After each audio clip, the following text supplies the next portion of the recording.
What is the very first thing that I would do if I were trying to stop a negative behavior? I would identify and remove all the triggers. Habits are made up of a cue, a routine, and a reward. The cue is the trigger that starts the action, the whole cycle.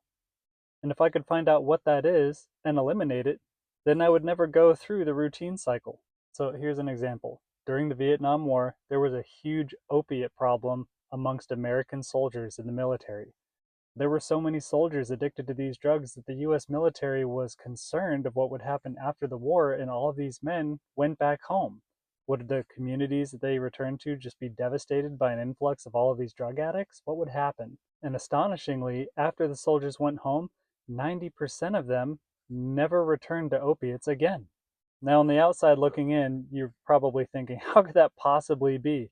They're addicted, they're still addicted. What's going on? Well, all of the triggers, the areas, the people, the situations where they would get access, all of that was in Vietnam. So when they arrived home, none of those triggers were even present. They were gone. So the routine of looking for a drug fix dried up. This is why inpatient rehabilitation centers are a thing, because people can check themselves in and have no access to drugs to dry out.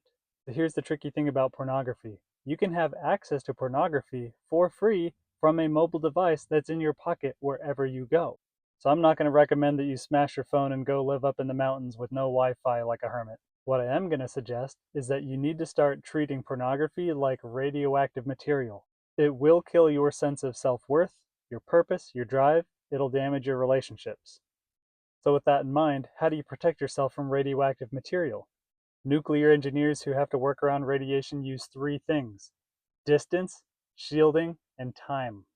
In other words, if you don't have to be near it, then don't go anywhere near it. Get some distance. If they need to get closer to radioactive material, they do it for as little time as possible. And when they do, they make darn sure that there is shielding in place between them and the material. So, how would this look with pornography? If you don't need to be online or on your phone, then don't get online or on your phone. You don't need to. If there is a need to use the internet, do so with a specific purpose in mind and for a limited amount of time. And lastly, make sure that if you are going to use the internet, have some shielding in place. This is what shielding can look like. Make sure that you are in a public place with other people around you with your screen facing where people are so that anybody could look and see what you are up to. Having website blockers installed on your device by somebody else who has the passcode. Having somebody else put your phone on a parental guides lockdown so that you can't download or install apps. Putting measures in place to make sure that you don't have internet access when nobody's around, when you're all alone.